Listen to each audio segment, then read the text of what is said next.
Buongiorno a tutti amici e bentornati! Oggi prepariamo insieme una torta di compleanno, decorata con semplicità, con panna montata e dei fiorellini in ostia.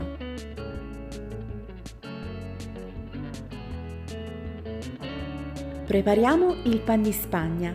Avremo bisogno di 5 uova. Li mettiamo nella ciotola della planetaria o possiamo utilizzare un frullino a mano. Aggiungiamo 175 g di zucchero e della vanillina in polvere. Sbattiamo fino a che avremo un composto bello spumoso.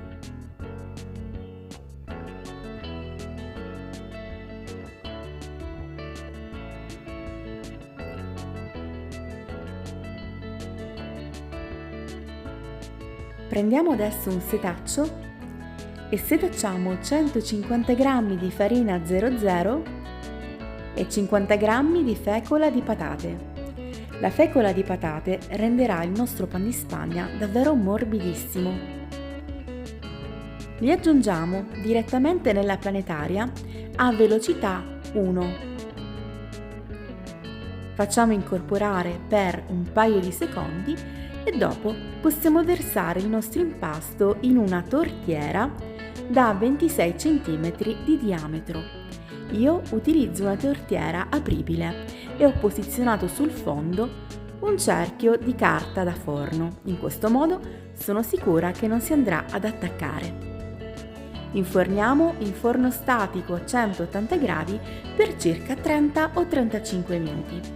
Quindi andiamo a preparare la crema. Uniamo in una ciotola 100 g di amido di mais e 220 g di zucchero. Di nuovo della vanillina oppure della vaniglia in bacche. Dopo averli miscelati così non faranno dei grumi, possiamo aggiungere il latte caldo. Poco alla volta. Dovrà essere 1 litro. Preferite un latte fresco intero, così la crema verrà più cremosa.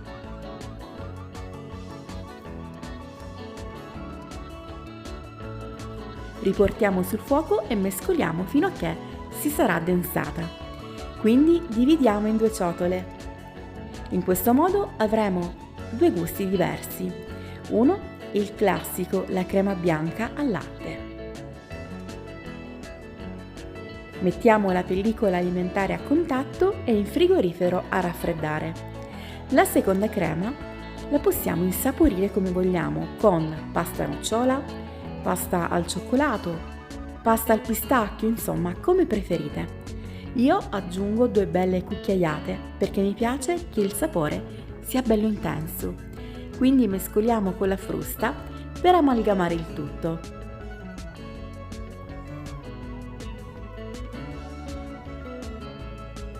Mettiamo a raffreddare anche questa. Adesso montiamo 500 g di panna montata. Quando le nostre creme saranno fredde, andremo ad alleggerirle con un cucchiaio di panna montata. Quindi le andiamo nuovamente a sbattere con la frusta. Il resto della panna montata ci servirà naturalmente per decorare la torta.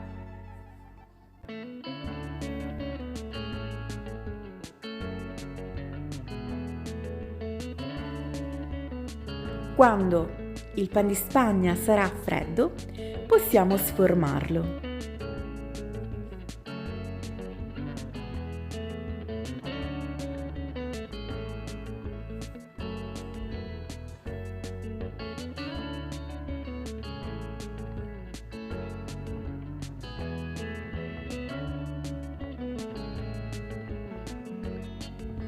Utilizziamo un coltello seghettato da pane come questo per andare a spellarlo, quindi a togliere tutte quelle pellicine un po' più ruvide che ci sono sia in superficie che alla base.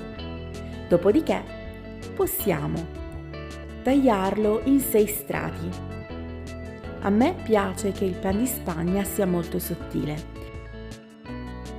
Se pensate di non riuscire a tagliare 6 strati, potete tranquillamente tagliarla in 3. Se invece riuscite a tagliare 6 strati come me, Conservate gli altri 3 strati in congelatore. In questo modo, la prossima volta che farete un dolce, avrete già il pan di Spagna pronto.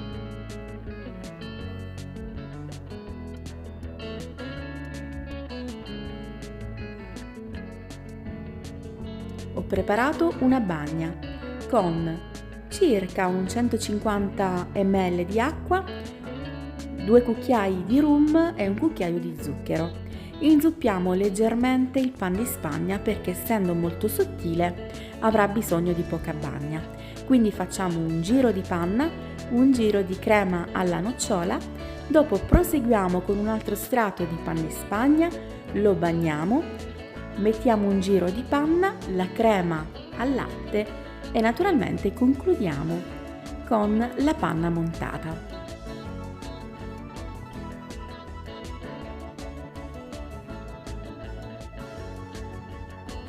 Spatoliamo bene tutta la torta e dopo la andiamo a decorare. Con la panna che mi è avanzata ho creato 2 colori, uno arancione e l'altro giallo.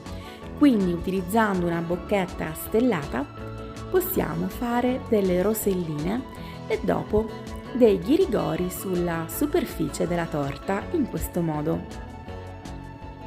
Per quanto riguarda la scritta, ho deciso questa volta di utilizzare la pasta di zucchero per avere un effetto un pochino più simpatico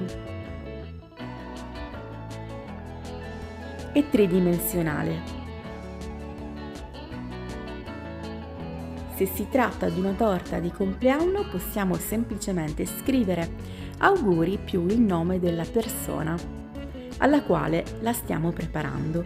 In questo caso io la sto preparando per la mia mamma, che il 12 novembre ha fatto il compleanno. Decoriamo con qualche fiorellino in ostia, qualche fogliolina e qualche perlina argentata. E voilà! La nostra torta è pronta, davvero molto semplice e molto divertente. Fatemi sapere cosa ne pensate e se questo video vi è piaciuto. Ricordate di lasciare un bel like, di iscrivervi al canale e naturalmente di commentare, perché a me piace tantissimo leggere i vostri commenti. Tra un po' vi farò vedere anche la fetta, come risulta all'interno.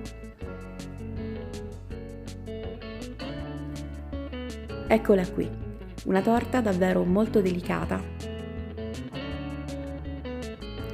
Se vi va, seguite questo tutorial perché è davvero semplicissimo, ve lo assicuro. Vi aspetto anche su Instagram, Francesca Chef. Ciao, buona serata a tutti e alla prossima ricetta. Ciao!